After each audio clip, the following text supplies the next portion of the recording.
There we go. I made it on.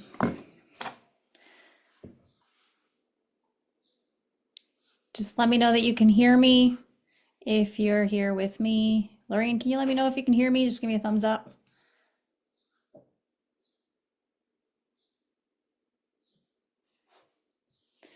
Okay, so today we're going to talk about, it's part two actually. We're still talking about emotional eating. We're going to be talking about this for a couple more trainings. Today we're going to talk about, well, the title is Let's Get Real. Why won't my emotional eating budge? And what's really going on? And again, it's part two. And once I'm done, I'll link to part one in case you missed that as well. But I always like knowing who's on, who's catching the replay, who's catching the live, who are the found you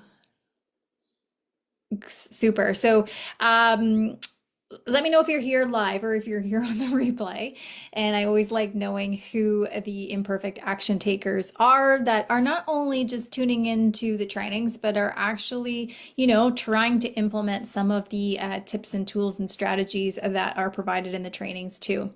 So in a previous training, we covered how emotional eating shows up for you, why it might be showing up for you, how your feelings are connected to your actions. So thinking about food choices and overeating, the 8 reasons it might be showing up that have nothing to do with hunger, and how loving food and emotional eating are 2 different things, and why not all emotional eating is bad. And we looked at the 5 whys approach to help you get a little bit more clarity. So my hope is that you kind of started with that training, did the work to lay out the foundation before diving into today's training, particularly in exploring your 5 whys, because we're just going to go a little bit deeper in today's training. Now, before we dig into today's training, let's go over types of hunger, or I guess reasons why we eat. Okay. So first one is obviously there's physical hunger, right? So usually physical hunger is usually gradual. It isn't for anything specific. You're open to kind of eating anything. It's physically felt in your stomach, growling that comes kind of in waves.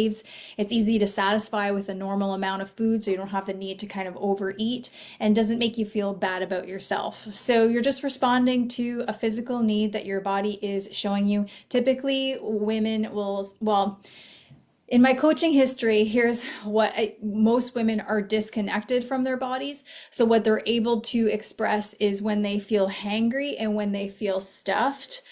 So we always like to use like a spectrum from 0 to 10. So 0 being I'm super hangry and 10 being I'm super stuffed. They can usually identify those no problem, but have a hard time identifying what would a 7 or an 8 look like, so that I'm addressing physical hunger at that level versus then, addressing it when I'm eating too much and being overstuffed, or addressing it when I'm hangry. The other thing with hunger is that it is gradual and it isn't for anything specific. So that means if I have, chicken and rice or whatever in there, or, Greek yogurt, I would gravitate towards that versus it being, something like that's fatty or salty or sugary or that sort of thing. So then there's emotional hunger, right? It's felt mostly in your head or on your surface thoughts.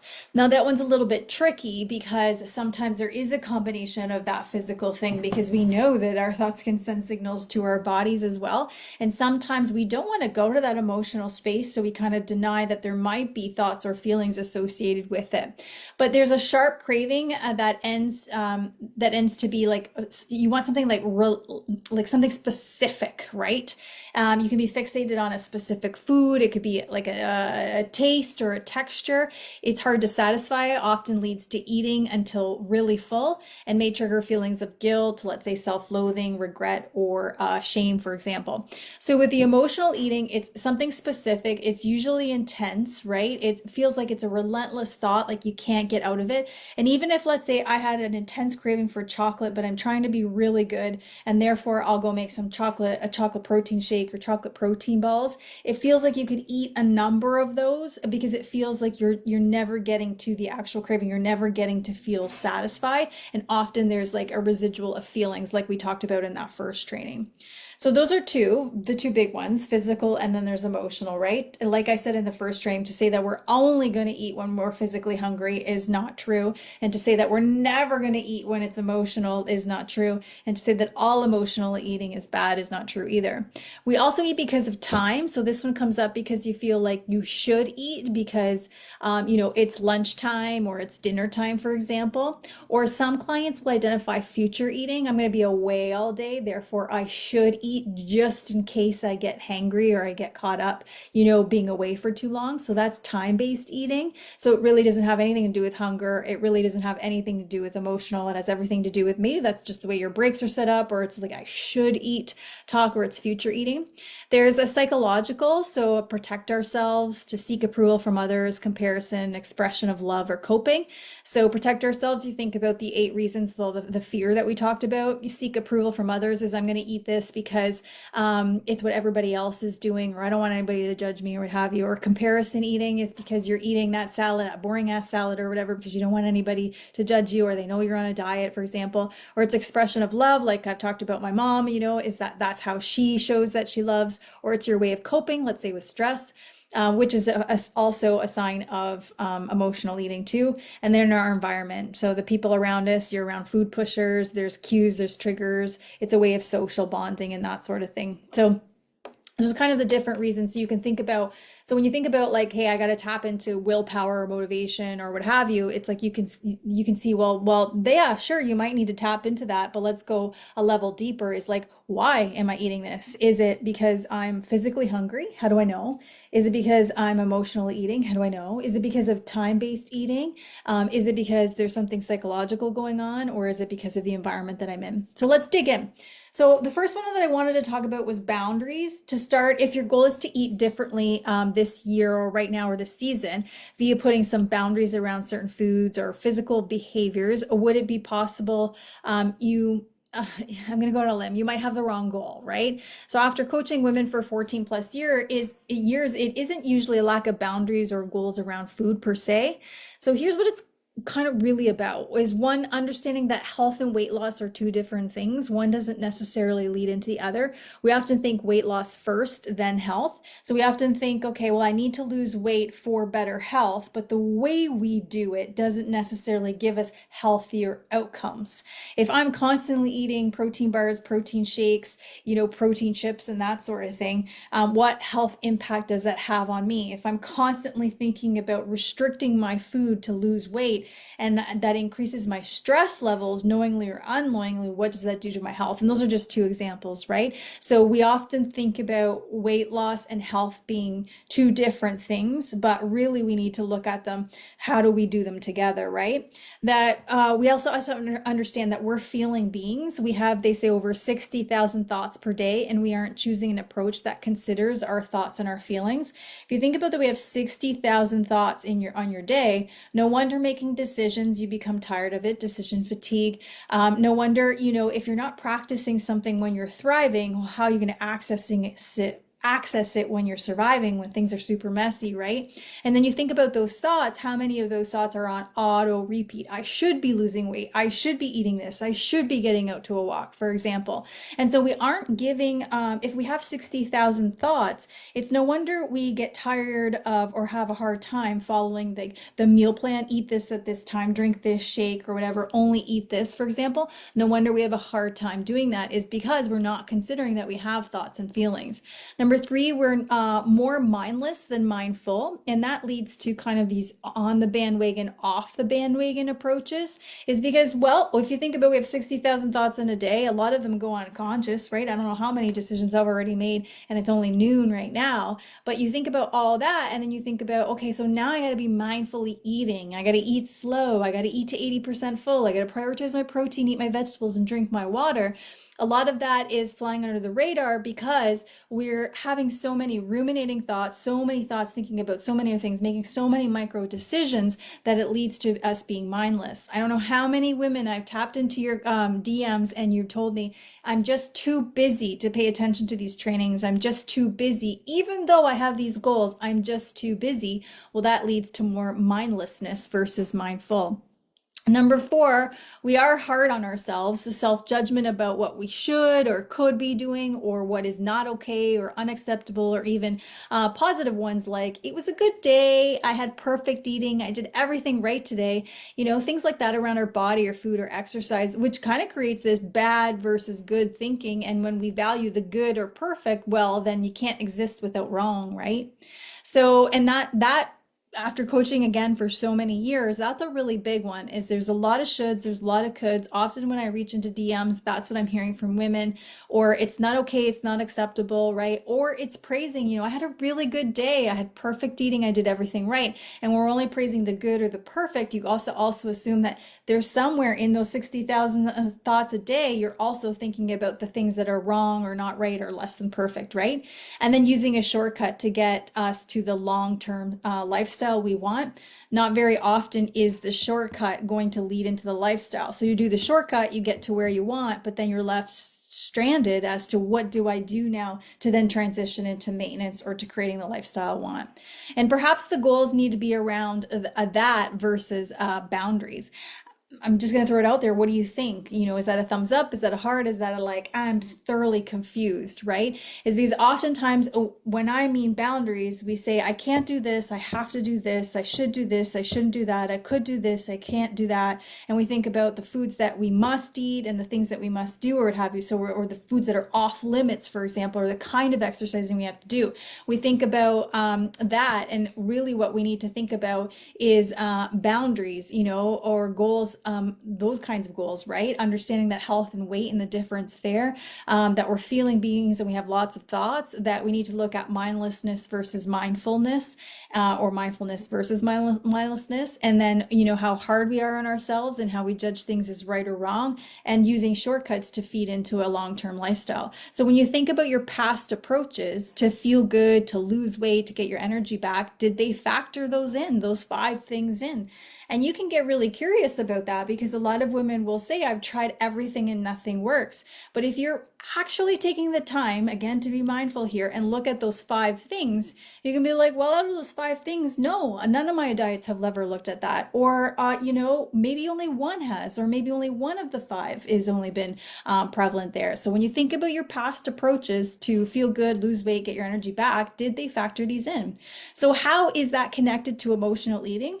Well, where you put value, so let's say weight versus health, it can cause you to emotionally eat when you don't attain the goal you believe you need. So if I'm putting more weight on weight loss versus health, it causes me to make different choices and evaluate those choices against my weight. So I'm losing weight today, I'm doing good with my food choices. I'm not losing weight, I'm doing really bad with my food choices. So that's how the two are connected. How would that look different than if we were just pursuing the goal of overall health versus weight? Is that more empowering? Does that disconnect you a little bit more from the emotional eating? So number 2 is when your thoughts and your feelings are ignored, they need an outlet. And for some women, that means eating emotionally, like they need to go somewhere. And so that's the connection between the 60 thoughts per day, whether they're ruminating, generally they are, is that you're ignoring them. You're ignoring your feeling and emotional self, thinking self.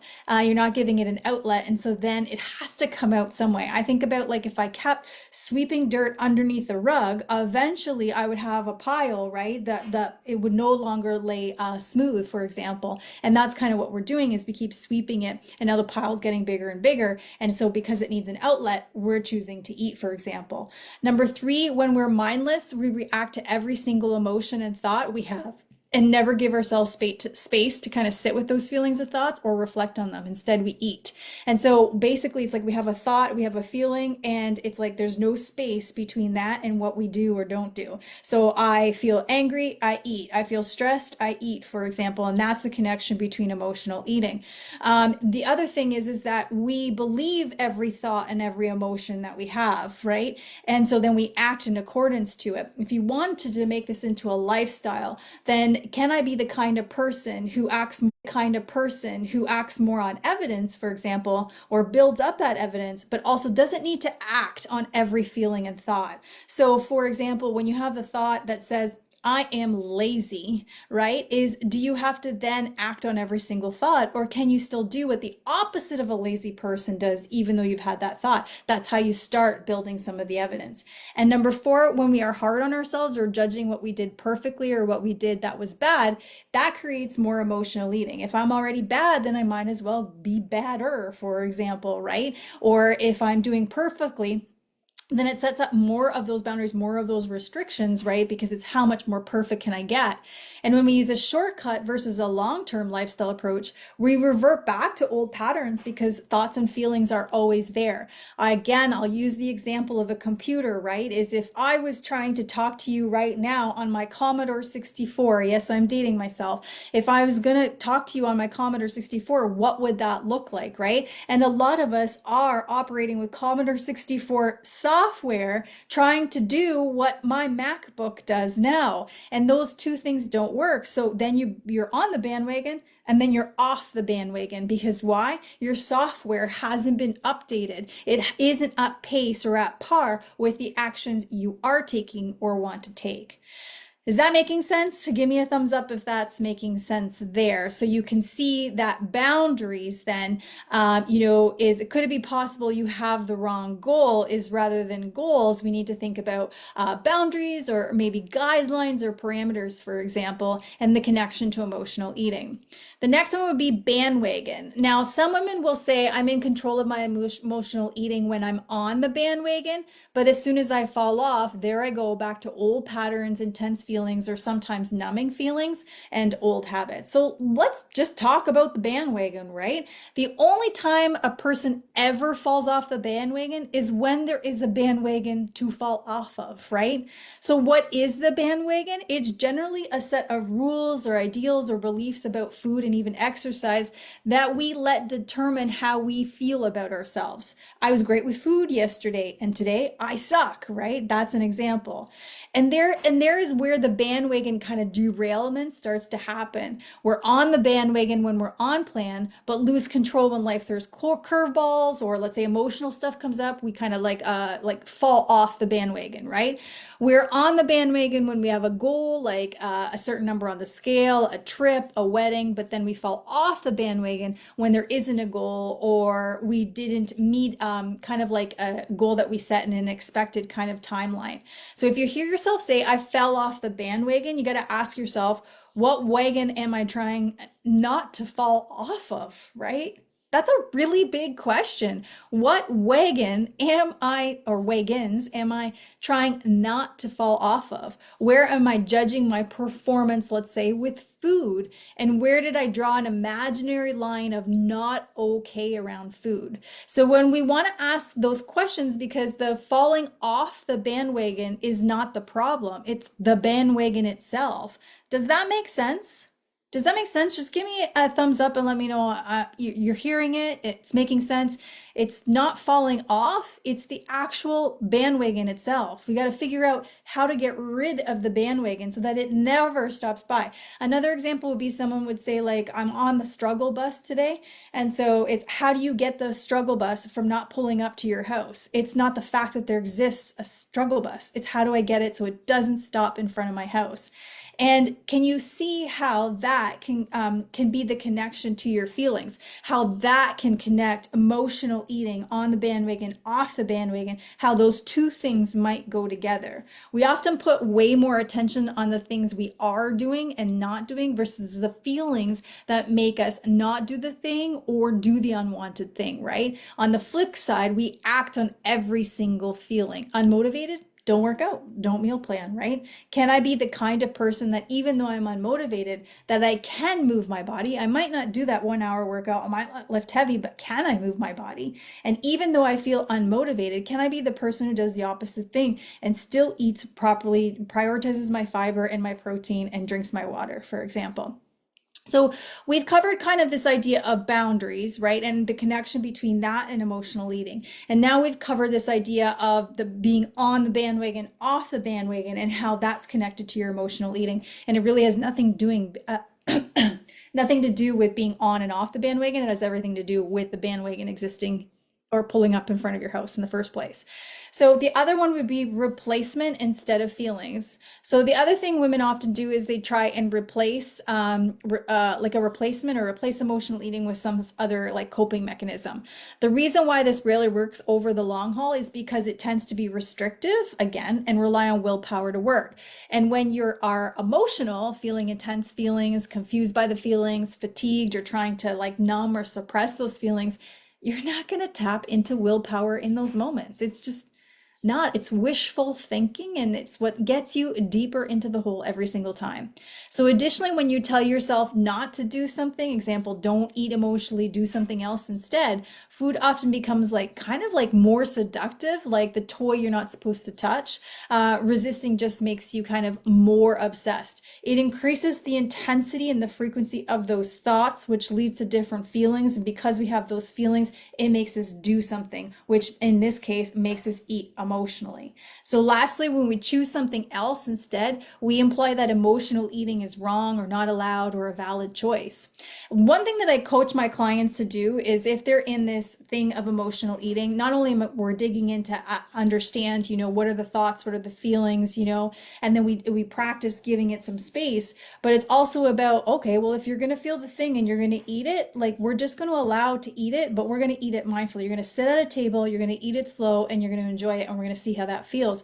And that is counterintuitive to what we know, what we've been led to understand about emotional eating is don't do it, don't do it, don't do it, just avoid, avoid, avoid, right? Tap into more willpower. When you're emotional, you're not going to do it. And so rather it's, can I just take the time, eat slowly, undistracted, sit at a table, take it super slow, eat the thing so that I can be with the emotional space, I can be with that food and thoroughly enjoy it. And 9 times out of 10, it's that they don't feel compelled to eat even more of it because they actually ate it mindfully. They actually allowed space for their feelings to do it. And that's counterintuitive to what we've been taught, right? And the thing is that we are not trying to make emotional eating wrong or not allowed or a valid choice. We're trying to understand where it's coming from, what the patterns are. Because again, not emotional eating is bad. It's when it makes us feel certain things. And it's not necessarily the emotional eating that is bad. It's the residual of the shame, the guilt, and that sort of thing that then transpires into, well, I already feel guilty, so I might as well do more. Or I feel guilty, let me make myself feel even more guilty. Not only that, we make it mean something about ourselves, right? It's not only did I do something that made me feel guilty, I am guilty, right? This also goes for healthifying food too. Just because you make protein cookies or eat protein chips, does that make you better than someone else? Does it make the choice better than actually eating the cookie and the real chips? Is it what is it a replacement for? Do you end up eating more of it, which all has calories, as a way to kind of quiet that voice that says, just don't give in to the real thing, right? And again, that's what we're talking about when it comes to relationship with food, right? Is I've had a lot of clients from previous diets who just think, well, if I eat the protein bar, if I eat the protein chips, or for example, I'm not cheating on my diet, I'm still going to hit my weight loss goals, that sort of thing. Again, they're prioritizing weight over health, but also it's, they don't know how to be around the actual chocolate bar, the actual cookie, the actual chips. And so they're avoiding that. And that creates a whole spiral of feelings and whole spiral of thoughts, which influences your relationship with food and ultimately trust levels with yourself as well. And so really that then leads to emotional eating, because once you give in, you're just like, now I can't stop. I can't stop thinking about it. I can't stop wanting it. And then you go back to the boundaries where you say, well, I'm just going to eat one today. Totally off topic. I was watching Y&R and, I don't know if you watched it, but Nikki's a recovering alcoholic and, a series of dramatic events happened and now she's drinking again and she's quit and now she's back to drinking. And the kind of monologue she was having with herself is, okay, if I can just have one sip today until X happens, I'll be okay. I can control this. And then once X things, I'll just have one sip until this thing happens. I'm in control. And I was thinking about that and I was like, wow, there's a real connection to that and how a lot of women manage food or are around food, the relationship with food is they think, I'll just have one cookie and I'll just be okay. And then it spirals into the next, into the next, into the next. We're not looking at a relationship with food or that connection to emotional eating. So you see, in order to end unwanted emotional eating and even overeating, it doesn't happen in the moment, but rather when you make shifts around thinking around your food or your relationship with food. We want it to work in the moment, so we beat ourselves down. It's like, we're doing perfect, we're doing really good, which we already talked about, right? And then we eat the thing and then we make it, oh, I messed up, and then, oh, let me mess up a little bit bigger, whether that happens consciously or subconsciously, right? And then we're thinking, like, in that moment, why couldn't I just be stronger? Why couldn't I just have more willpower or discipline? But it really isn't going to come out of that moment. It's going to come around all the work you've done before in order to do it. I guess use this example before too. It's like someone who meditates every single morning. That's their ritual. It's every single morning they meditate. However, when stress comes up, when they're entering into survival mode, they don't tap into the meditative skills to help them deal with the stress. They don't know how to do it. They have a great morning ritual, but then aren't accessing those skills before to manage their stress. It's the same thing here, right? It's like we want to be able to tap into skills that we haven't been practicing, haven't put in the reps, haven't been consistent with in the moment. It's just not going to work. And really, in order to end unwanted emotional eating or overeating, we got to make the shifts around thinking around our food and our relationship food way before that, right? So if we know that doing something instead relies on willpower and in the long haul it won't work, and we make emotional eating this bad thing, and when we say no, eventually the voice in our head gets louder and we give in and make that mean something about ourselves, our abilities, or we overeat it and we healthify food, we just end up with this good bad mentality that does nothing to heal our relationship with food or help your emotional eating. So the question becomes is, how do we practice self-care skills while having emotional allowances, like journaling before, during, or after eating the cookie, which I know seems like a lot of work, and it's not something you have to do for a lifestyle forever, but it is something that helps you increase your awareness and make you connect those dots. Is like, what's happening just before I'm eating the thing? How am I feeling? What am I thinking? What's around me, right? And then during, and then after. And that's a great way that I've coached my clients that are really helpful when they know that they're eating emotionally, but don't understand what emotions are driving them or what thoughts are driving those feelings.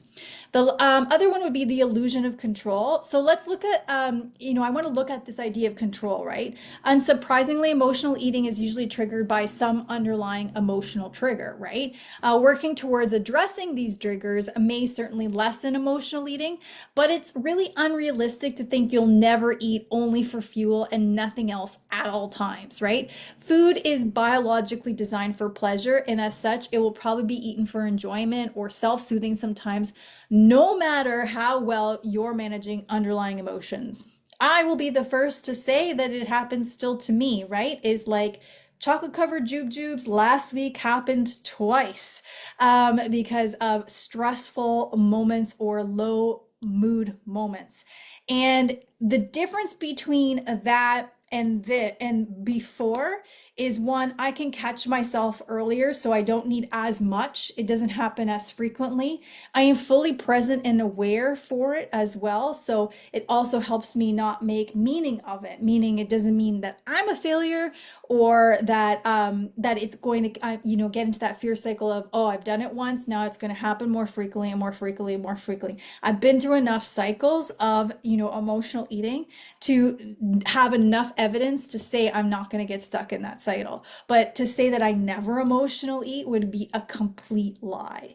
The idea of meal plans, the kind of meal plans that say like eat this at this time, or those kinds of meal plans, make us feel like we are in control. They help with decision fatigue for sure. It's like, it's one less thing I have to think about if somebody just tells me when to eat, what to eat, and how much of it to eat, right? However, it's all an illusion of control. And let me tell you why. When you don't want to follow that meal plan, or somewhere where that food isn't available, or when you're at a social event or a holiday party and you want to go off meal plan, you don't know how to navigate those things. You might have weight loss and you feel like you have a sense of control, but you don't have health. You don't have health and you aren't in control, actually, which is evident when you stop doing those things, right? A lot of women will say it worked until I stopped. It didn't work if you stopped it, right? We often think eating is our problem. To solve it, we need more motivation, willpower, and even discipline. But we aren't questioning whether restriction is the root of the problem or our lack of skills around this. And when I'm talking about restrictions, it isn't just physical restriction. I have eaten, I haven't eaten a carb in 3 weeks and now all I want is carbs, but emotional deprivation too, which happens when we believe that something we are doing around food is, guilt ridden, wrong, not perfect, shameful. So, for example, when we let ourselves eat food but feel anxious about what it will do to our bodies or what it'll do to our progress or our results or, how we want to be, we worry we won't be able to control ourselves. So, a lot of women have the skill of avoidance. I just don't buy it in the house because if I buy it, I won't stop eating it. And so we have this illusion of control, but when we are around it or we start thinking about it or we have the opportunity to eat it, we worry that we won't be able to control ourselves. We judge ourselves harshly after crossing some arbitrary line of not okay or too much food, right? We make that mean something bigger than maybe the other good stuff, the other 80 to 90% where we are nailing it. We negatively compare our behaviors to what we perceive as normal, good, or perfect. So this last time I lost the weight and I was on this diet, this is how perfect or good I was. And so we're always comparing ourselves, let's say, to that old version of ourselves or to someone else who you perceive as being better than you, or we believe that we're doing what we're doing with food makes us unlovable, screwed up, not worthy, or maybe shame. So where do we go from here? Our last training on emotional eating, I talked about the 5 whys. Okay, as a recap, here's how this goes. You ask why 5 times and you allow the answers to appear and build on one another to offer insight and action steps. So the example that I used in the last training is you are eating some ice cream in front of the television and it's 10 p.m. Why am I eating this? Because I'm trying to relax. Why do I need to relax? Because I had a hard day and food helps me zone out. Why do I need to zone out? Because thinking about my stress makes me anxious. Why am I anxious? Because I don't feel like I'm getting my needs met at work and at home or in my relationships. And why am I not getting my needs met? Because I don't do what I need to do for me and I'm constantly putting other people's needs ahead of mine and I can't seem to carve out time for myself. Boom. There's a lot of insight there. Actions abound. So maybe if, for this person, if they did carve out time for themselves to do the things they need to do for themselves, they wouldn't be as stressed and anxious when they got home or feel the need to kind of eat their feelings. So this is an example of how you can use the 5 whys to begin to uncover the real reason behind your emotional eating. People say all the time, I eat my feelings. So maybe finding a way, instead of expressing those feelings, either through words or actions or boundaries or scheduling changes or speaking your truth, you can alleviate some of the emotions that you're trying to bury with food, right? So we will keep digging into this topic into a future trainings. And aside from the 5 whys and some of the questions posed in today's training about boundaries, bandwagons, replacements instead of feelings, and this illusion of control, I'll leave you with this idea. Rather than a food journal, try a food mood journal. And it's really quite simple. So obviously you need a bigger paper than this, but if you took a piece of paper like this, it would have a column. It would say time of day, what you ate, and what your mood feelings you're experiencing. And then you would have like before, during, and after. So you got time of day in one column, what you ate or what you're eating, for example, in the next column. And this next third column would divide it into 3 sections, your mood and feelings before, during, and after. You can even go a step further and include any thoughts you might have before, during, and after. So this is going to help you connect the dots. So if you see boredom a lot, then we have to solve for boredom, right? You're using food to cure your boredom, but now you're in this loop of always using food. Is it really solving your boredom? We need to look at boredom. If you see comfort a lot, then we have to solve for comfort. How else do I seek comfort? Where else do I need comfort in my life? And if you hear yourself say shut down, then we have to solve for that. So that's kind of today. So you can build on the 5 whys from the last training. You can use your food mood journal and you can include thoughts as well for this week to kind of help you build on that as well. Because a lot of women, well, I want to say a lot, some women are aware that they're emotional eating, but they're not aware of all the ways that they're doing it or what is creating it. And so this is going to help you really dig deep. Is you carry that around. You can do it on an app on your phone or in the notes in your phone, or I like pen and paper, and you do that for a week to see what patterns kind of emerge. And it's also going to make you more conscious actually of your food and more mindful. So okay, these trainings are again just like a glass of water. It holds value when consumed, but not when it's left untouched. So drinking it once, it's going to give you like some benefits in the moment, but consistently drinking it, that's where you're going to get your maximum results. And I'm assuming that that's what we're after, right? The key is to take imperfect yet consistent action. So if you find yourself needing support along the way, there's a couple of different ways we can work together. Is one, obviously there's all these trainings in this community that are free and accessible to you. But two, we have the Consistency Club, which is a series of fitness and health challenges inside a private Facebook group, and where we can do that all year long. And it's constantly learning, constantly skill building, but in the areas of fitness, nutrition, and mindset. And then I got one-to-one coaching. One-to-one coaching, it's remote, it's personalized, it's customized with the highest level of accountability possible. And we're looking at nutrition, we're looking at mindset, we're looking at exercise, we're looking at stress, and we're looking at sleep as well, with real-time coaching, which is what's been missing from a lot of approaches, those past approaches, is you haven't had real life coaching. Anyway, so let me know in the comments today, did any of this resonate with you? And two, are you open to trying this week's food mood thought journal this week and building on the whys from last week? And let's get you more connected to your emotional and thinking self and your relationship with food. I'm Coach Cindy signing up.